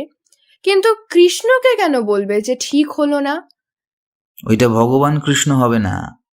কালের কৃষ্ণ বলতে বর্তমানের কৃষ্ণ, মানে এই ধাঁধাটা যখন লেখা হয়েছিল তখন যে কৃষ্ণ ছিল তার কথা বলা হয়েছে। তখনকার কৃষ্ণ বলতে কে ছিল কৃষ্ণ? কালী কৃষ্ণ পাল। এখানে কালী কৃষ্ণ পালের কথা বলা হয়েছে, আর উনি কাজটা ঠিক করেননি। তার মানে কালী কৃষ্ণ পাল এই ধাঁধাটা লেখেননি? না, এইটা উনি লেখেননি। তাহলে যে স্বাক্ষরটা ওখানে দেখলাম, সেটা তাহলে কার স্বাক্ষর? ওখানে কি স্বাক্ষর করা আছে? ওই তো কে পল। এইবার এই দেওয়ালের লেখাটার নিচের দিকে দেখ তো কি স্বাক্ষর আছে। ওই তো একই স্বাক্ষর, কে পল। মানে কি বুঝছিস? এখানে ওই একই স্বাক্ষর আসলো কি করে? নিশ্চয়ই কালীকৃষ্ণ পাল এখানে এসে স্বাক্ষরটা করেননি। তাহলে কে করেছে? এটা কার শিল্পালয়? নীতিশ সেদিন কি বলল? যে ওরা এই মাটির কাজ করে আসছে কালীকৃষ্ণ পালের বন্ধু কমলাকান্ত পালের সময় থেকে। আর কমলাকান্ত পালকে ছোট করলে কি হয়? কমলাকান্ত পালকে ছোট করলে হয় কমলার কে, কান্তের কে, আর পল মানে কে পল। একদম ঠিক, এইটা কমলাকান্ত পালেরই স্বাক্ষর।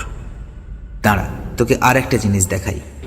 সেদিনকে নীতিশ কিছু ছাঁচ দেখিয়েছিল, মনে পড়ছে? নিয়ে আয় ওগুলো। আমি চট করে দৌড়ে গিয়ে মুখের ছাঁচগুলো নিয়ে আসলাম। আদিদা সেইগুলোর থেকে একটা হাতে নিয়ে বলল, দেখ ভালো করে নিচে কি লেখা আছে। আমি দেখলাম নিচে লেখা আছে কে পল, মানে কমলাকান্ত পাল।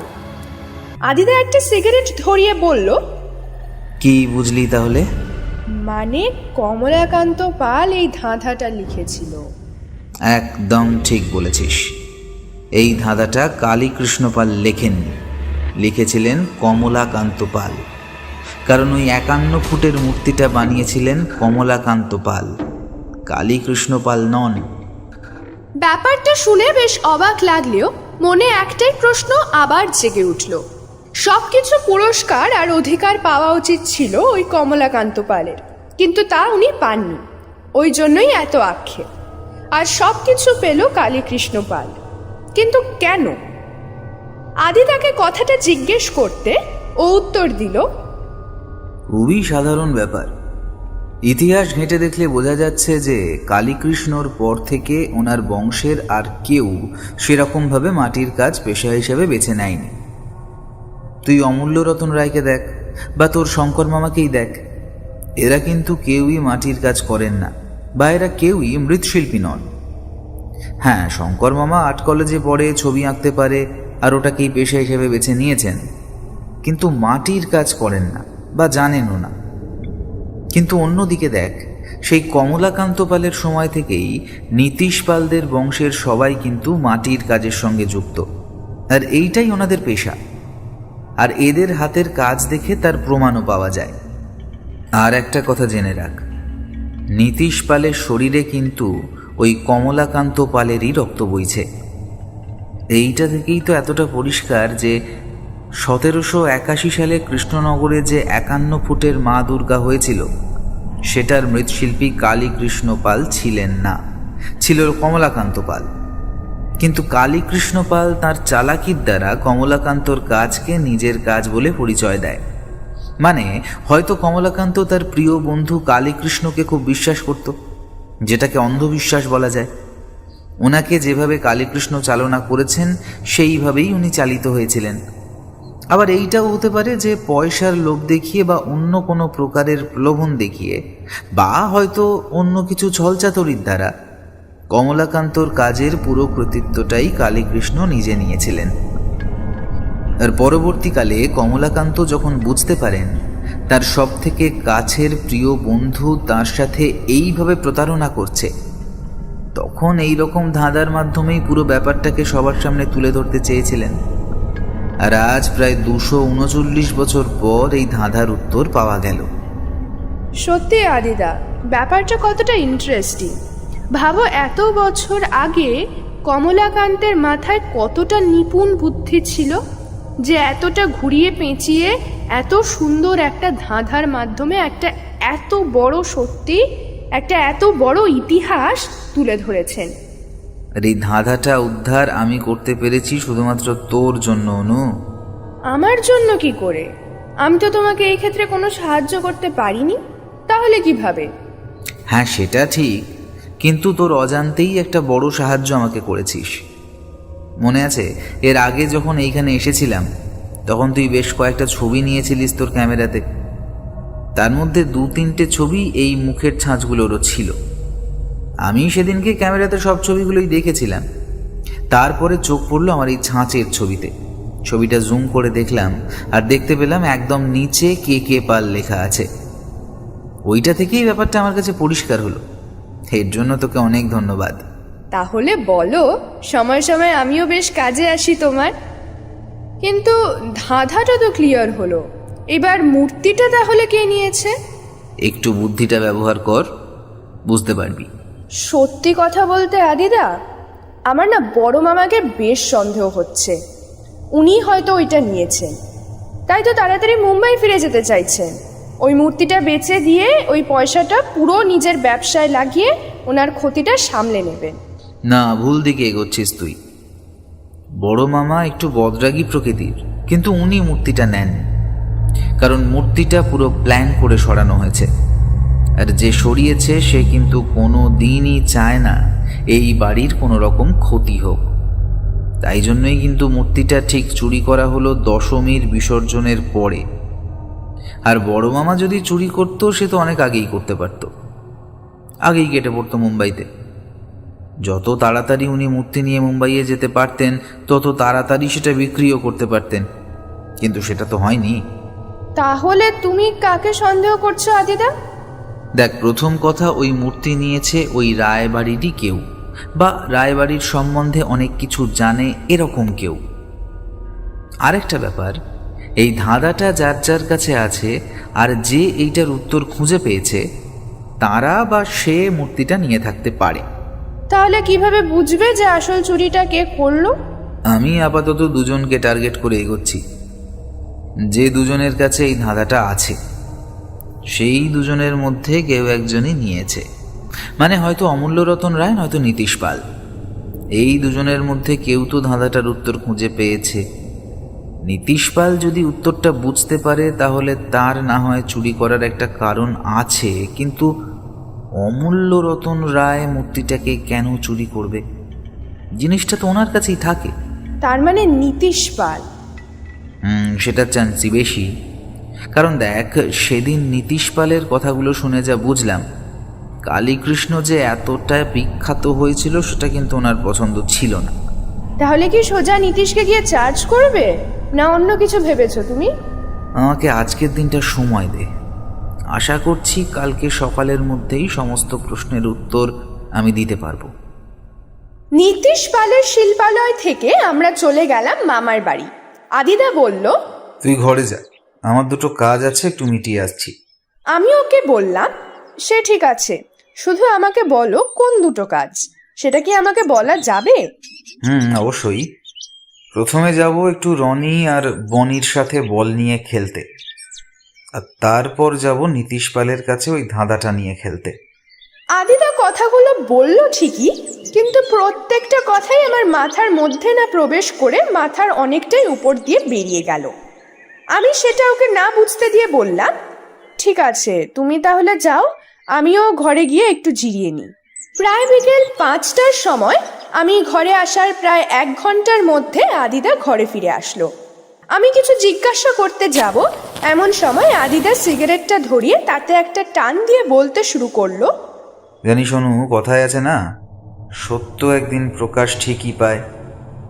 এই কেসটায় অনেকটাই সেরকম হলো। আর আমি কিন্তু এখানে কোনো কিছুই সেইভাবে সলভ করলাম না। আমার যা ধারণা, আমাকে দিয়ে পুরো ব্যাপারটা যাচাই করিয়ে নেওয়া হলো। আর কি জানিস, লোভ জিনিসটা খুব খারাপ।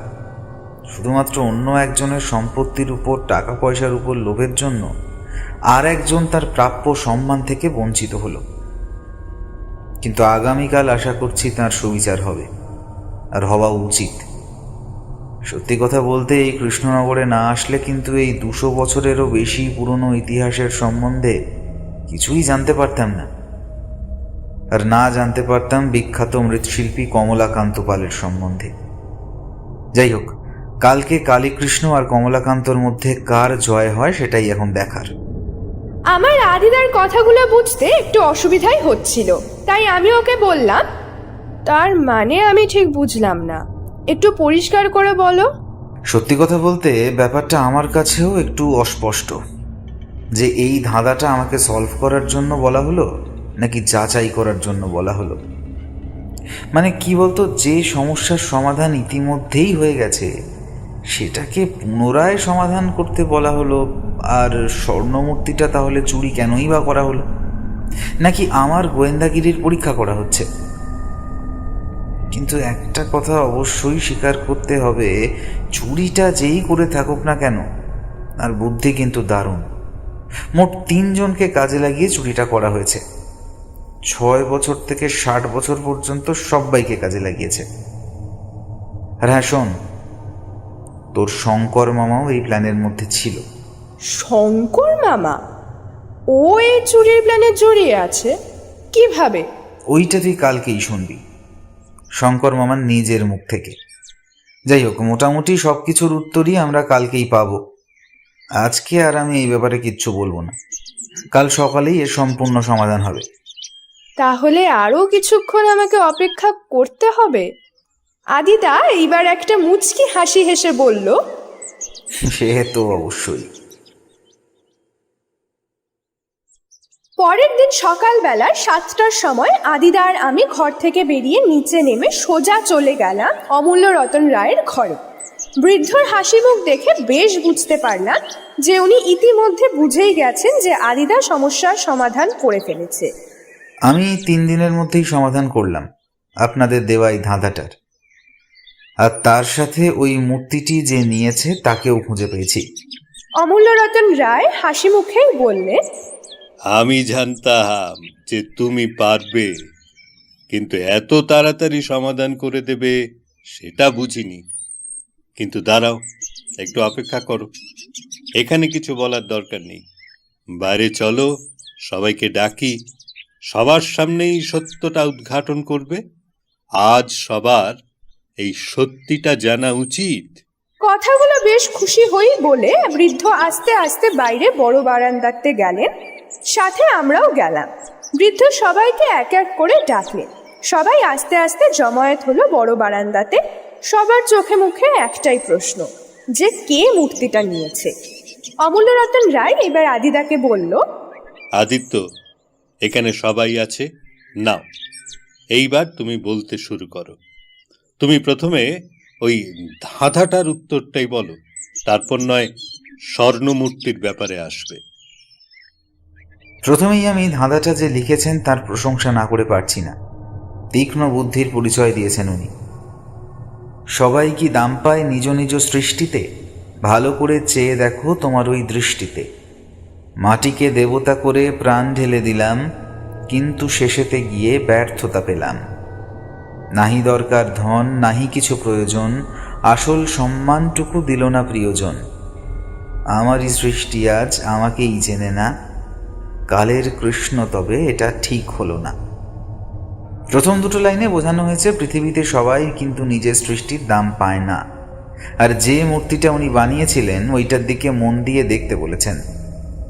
মন দিয়ে দেখতে এই জন্যই বলা হয়েছে যাতে বোঝা যাবে যে মূর্তিটা কার হাতের তৈরি। তারপরের লাইনে বলা হচ্ছে যে মাটি দিয়ে এত সুন্দর মূর্তি বানিয়েছে যা দেখে মনে হবে যেন ওই মূর্তিতেই প্রাণ আছে, কিন্তু সেই কাজের জন্য সে ব্যর্থতা ছাড়া আর কিছুই পায়নি। সম্পত্তি, টাকা পয়সা কিছুই দরকার নেই, প্রিয়জনের থেকে সম্মানটুকু শুধু দরকার ছিল, কিন্তু সেটাও উনি পাননি। উনি যে মূর্তিটা সৃষ্টি করেছিলেন সেইটা কেউ কোনোদিন জানল না। আর একদম শেষে বলা হয়েছে কালের কৃষ্ণ মানে কালী কৃষ্ণ পালের কথা, যে কাজটা তিনি ঠিক করেননি। আর তার নিচে যে স্বাক্ষরটা মানে কে পাল, ওইটা কালী কৃষ্ণ পালের হস্তাক্ষর নয়, ওই হস্তাক্ষরটা হলো কমলাকান্ত পালের। আর তখন যে ঘটনাটা ঘটেছিল সেটা মোটামুটি আমি আন্দাজ করে বলতে পারবো যে মহারাজা কৃষ্ণচন্দ্রের নির্দেশে যে 51 ফুটের দুর্গা বানানো হয়েছিল সেইটা কালী কৃষ্ণ পাল নিজের হাতে বানাননি। হ্যাঁ, কাজটার পুরো দায়িত্ব উনি পেয়েছিলেন, কিন্তু মূর্তি বানানোর কাজটা কমলাকান্ত পালই করেছিলেন, কেননা অত ভালো মূর্তি বানানোর ক্ষমতা একমাত্র ওনারই ছিল। আর যার প্রমাণ এখনো আমরা পাই ওনার উত্তরপুরুষ নীতিশের হাতের কাজ দেখে। সবাই অবাক হয়ে আদিদার দিকে তাকিয়ে আছে, কেউ কিছু বলতে পারছে না। রায়বাড়ির সবার মনেই এখন একটা খারাপ লাগা ভাব, এইটা ভেবে যে তাঁদের পূর্বপুরুষ প্রতারণা করেছিল তাঁরই প্রিয় বন্ধুকে মানে কমলাকান্ত পালকে। আর যে পুরস্কার সম্মান কালীকৃষ্ণ পাল পেয়েছিলেন সেই সব কিছুই পাওনা ছিল কমলাকান্ত পালের। এইবার আসে ওই স্বর্ণ মূর্তির ব্যাপারে। প্রথমে ভেবেছিলাম ওইটা নিশ্চয়ই বাইরের কেউ চুরি করেছে, কিন্তু বাইরের কেউ চুরি করলে দশমীর বিসর্জনের পরে করতো না, সে যে কোনো দিনই চুরি করতে পারত। আর তাছাড়া কিছুক্ষণের জন্য বড় মামাকেও সন্দেহটা হয়েছিল আমার, কিন্তু পরে বুঝলাম মামার মেজাজটাই বদরাগী, কিন্তু মানুষটা চুরি করার মতো নয়। এমনকি আমার নীতিশবাবুর উপরেও অনেকটা সন্দেহ ছিল। ওনার কথাগুলো শুনে মনে হয়েছিল বেশ কিছু জানেন উনি। আর যখন ওনার শিল্পালয়ের দেওয়ালে ওই একই ধাঁধা লেখা আছে দেখলাম, তখন তো আমি প্রায় নিশ্চিত ছিলাম যে মূর্তিটা উনিই নিয়েছেন। কিন্তু গতকাল বিকেলে যখন রনি আর বনির সাথে কথা বলার পর নীতিশবাবুর সাথে কথা বললাম, তখন ব্যাপারটা আমার কাছে পরিষ্কার হলো। এইবার অমূল্যরতন রায় বললেন, তাহলে আসল মানুষটা যে চুরিটা করেছে তার নামটা বলো, আমরা সবাই অধীর আগ্রহে বসে আছি। আদিদা মুখে হালকা একটা হাসি নিয়েই বলল, হ্যাঁ, অবশ্যই এইবার আমি সবাইকে ওনার নামটা বলবো, যেটা শুনে হয়তো আপনারা সবাই অবাক হবেন। যদি বলি মানুষটা হলেন আপনি নিজে, অমূল্যরতন রায়। আপনি সেদিন রাতে ওই মূর্তিটা বেদি থেকে সরিয়েছেন আর আপনাকে সাহায্য করেছে আরও 3 জন। বারান্দায় যেন বিনা মেঘে বজ্রপাত হলো। আদিদা বাদে আমরা সবাই ফ্যাল ফ্যাল করে অমূল্যরতন রায়ের দিকে তাকিয়ে রইলাম। আর সবাইকে আরো অবাক করে দিয়ে অমূল্যরতন রায় মুখে সেই একই হাসি নিয়ে আরামকে দ্বারায় বেশ আরাম করে বসে কথাগুলো শুনতে লাগলেন। তার মুখের ভাব দেখে মনে হচ্ছিল যেন আদিদা ঠিক নামই নিয়েছে, আর উনি চাইছিলেনও যেন তাঁর নামটাই আদিদা বলে। আমি কি ঠিক মানুষের নাম নিলাম? আদিদা অমূল্যরতন রায়ের দিকে তাকিয়ে কথাগুলো জিজ্ঞাসা করল। অমূল্যরতন রায় সহাস্যে উত্তর দিলেন, একদম ঠিক নামই নিয়েছ তুমি, কোনো ভুল নেই। তুমি ব্যাপারটা এইবার খুলেই বলো। প্রথমেই যখন আপনি আমাকে ধাঁধাটা উদ্ধার করতে বলেন, তখনই বুঝতে পেরেছিলাম যে ওই ধাঁধাটার মধ্যেই অনেক কিছু লুকিয়ে আছে। সেদিন থেকেই ওইটা নিয়ে কাজ করা শুরু করে দিই, কিন্তু কোনোভাবেই ব্যাপারটাকে উদ্ধার করতে পারছিলাম না। তারপরের দিনই যখন নীতিশ পালদের শিল্পালয়তে গেলাম, অনেক কিছুই পরিষ্কার হলো। যেমন কে পাল যে কমলাকান্ত পাল, কালীকৃষ্ণ পাল নয় সেটা, আর মাটির কাজটা যে ওরাই বংশগতভাবে করে আসছে সেটাও। আর আমাদেরকে নীতিশ পালদের শিল্পালয়ে নিয়ে যাওয়া হয়েছিল আপনার কথাতেই, যাতে এই ধাঁধাটার সাথে যে নীতিশদের একটা যোগাযোগ আছে সেটা আমি ধরতে পারি। আর তাই হয়েছেও। এইবার আসি আপনি মূর্তিটাকে কিভাবে বেদি থেকে সরালেন সেই কথায়। দশমীর দিন বিকেলে আপনি শঙ্কর মামাকে বলেই রেখেছিলেন যে উনি যেন ঠিক সময় মেন সুইচ অফ করে দেয়। উনি ঠিক সময় মতো এই কাজটা করেছেন। ঠিক তার কিছুক্ষণ আগে আপনি রনিকে বলেছিলেন ও যদি বল দিয়ে 1 হিটে মোমবাতিটা ফেলতে পারে তাহলে আপনি ওকে পুরস্কার দেবেন। আপনি জানতেন রনি ক্রিকেট খেলা শেখে আর ওর হাতে টিপও খুব ভালো। যথাসময় রনিও খেলার ছলে নিজের অজান্তেই সঠিকভাবে নিজের কাজটা করে। কারেন্ট ছিল না ঠিক মিনিট 4 মতো, আর ওই সময় এরই মধ্যে রঘুদাকে মূর্তিটা সরানোর জন্য বলেছিলেন আপনি। আলো নেবার পর রঘুদা মন্দিরের পিছনের দরজা দিয়ে ঢুকে মূর্তিটা তুলে নিয়ে বার হয়ে যায়। কাজটা করতে রঘুদার সময় লেগেছিল প্রায় 3 মিনিট, আর তাই জন্যই জেনারেটর চালাতে রঘুদার দেরি হয়েছিল।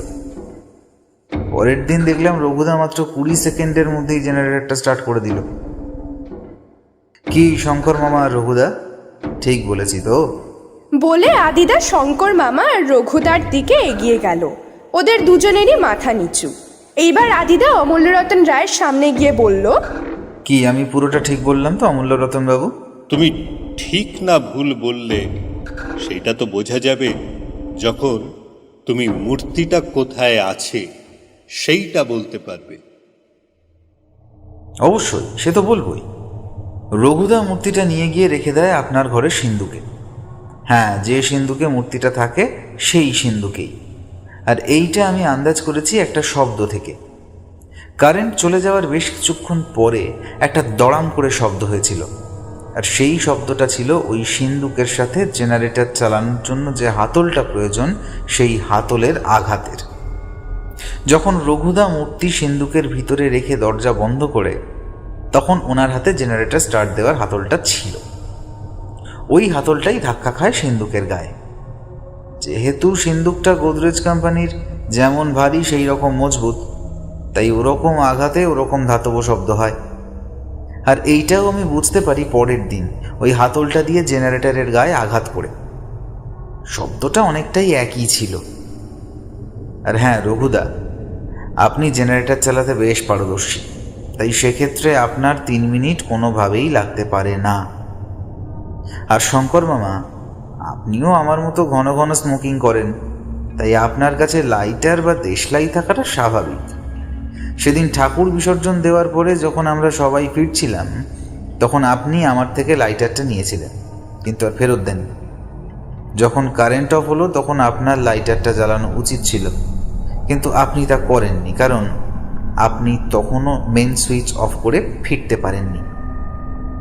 আর হ্যাঁ, আপনি যখন ফিরে আসলেন ভুল করে মামির ডান পাশে দাঁড়িয়ে পড়েন, কিন্তু আপনি ছিলেন মামির বাম পাশে।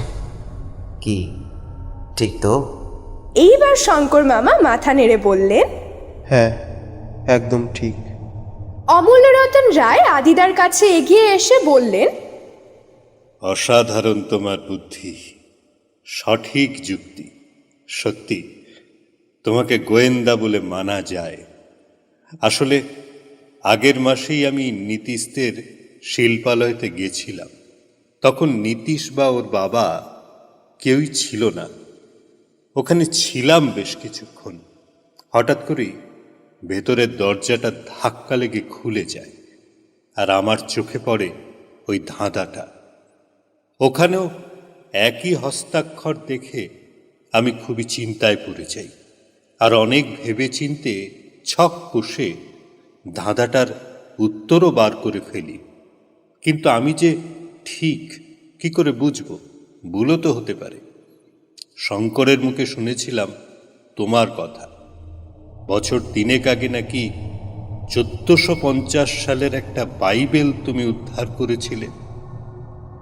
আর তখনই মাথায় বুদ্ধিটা আসে, শঙ্করকে ব্যাপারটা খুলে বলি, আর ওকে বলি যাতে তোমাকে আর অনু দিদিভাইকে রাজি করায় এখানে আসার জন্য। আমার সত্যি সৌভাগ্য যে তোমরা এই বছর রাজিও হয়ে গেলে এখানে আসার জন্য। পুরো প্ল্যান মতোই কাজগুলো করি।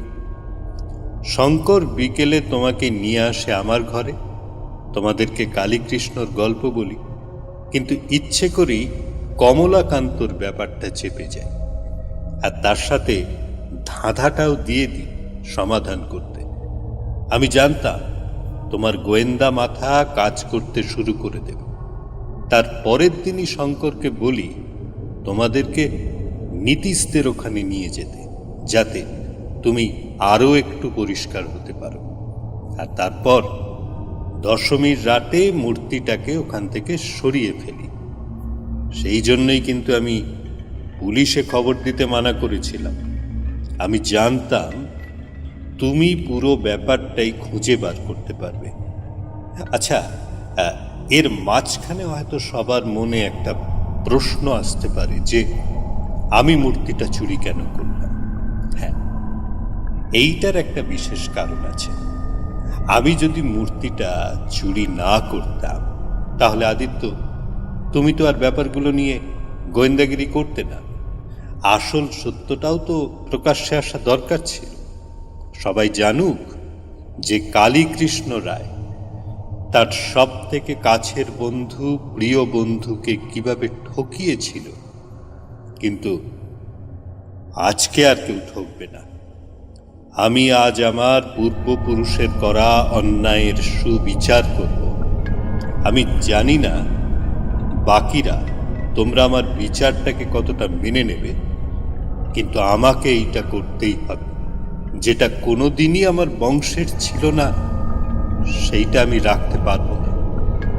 বলে অমূল্যরতন রায় তার সিন্দুক খুলে সেই স্বর্ণমূর্তিটা বের করে আনলেন আর নীতিশকে ডেকে বললেন, বাবা নীতিশ, আমায় ক্ষমা করো। আজ আমি আমার পূর্বপুরুষদের করা ভুল দোষ শুধরে নিতে চাই। এই মূর্তি তোমার বংশের, কমলাকান্ত পালের পাওনা। এটাকে তুমি রাখো। আজ থেকে এই মূর্তির মালিক হলে তুমি। প্রতি বছর তুমি এই মূর্তির পুজো করো। আর এই নাও, এই দলিলটাও রাখো। আমাদের বাড়ির পিছনে একটা 5 কাঠা জমি আছে, সেটাও আজকে থেকে তোমার। একদম না বলবে না। আজ তোমার বংশধরের জন্যই আমরা জমিদার হতে পেরেছি। এতটুকু আমি করতেই পারি। সবার মুখে বেশ হাসির পরশ। দেখে মনে হচ্ছে অমূল্যরতন রায়ের বিচারটা সবারই পছন্দ হয়েছে। এইবার অমূল্যরতন রায় আদিদাকে বললেন, ধন্য তুমি আদিত্য। অনেক গোয়েন্দা গল্প পড়েছি, সিনেমাও দেখেছি, কিন্তু তোমার বুদ্ধি দেখে আমি আপ্লুত। তুমি আরো উন্নতি করবে। তোমাকে সত্যি আমি এই মুহূর্তে কিছু দিতে পারছি না, কিন্তু আশীর্বাদ করলাম যেন জীবনের চরম শিখর পর্যন্ত তুমি পৌঁছাতে পারো। এই সময় পিছন থেকে হঠাৎ বড় মামা বলে উঠল, গোয়েন্দা বাবু, এবার তাহলে কি আমরা মুম্বাই ফিরে যেতে পারি? আদিদা হাসতে হাসতে বলল, হ্যাঁ, সে তো অবশ্যই। আমাকে ক্ষমা করবেন, আমার জন্য আপনাদের কাজে অনেক অসুবিধে হলো। সেদিনই বিকেল বেলায় আমরা কৃষ্ণনগর স্টেশন থেকে কলকাতার উদ্দেশ্যে রওনা দিলাম। আমাদেরকে স্টেশনে ছাড়তে এসেছিল শঙ্কর মামা আর নীতিশ পাল। ট্রেনে ওঠার আগে আদিদা নীতিশ পালকে বলল, সিগারেট চলবে নাকি আর একটা? সে আর বলতে। বলে নীতিশ পাল আদিদার এগিয়ে দেওয়া সিগারেটের প্যাকেট থেকে একটা সিগারেট নিয়ে আদিদাকে বুকে জড়িয়ে ধরলো। আর সেই দৃশ্য দেখে শঙ্কর মামা এতটাই ইমোশনাল হয়ে পড়েছিল যে ওর চোখের জল মুছতে পকেট থেকে আমি নিজের রুমালটাই বের করে ওর হাতে দিলাম।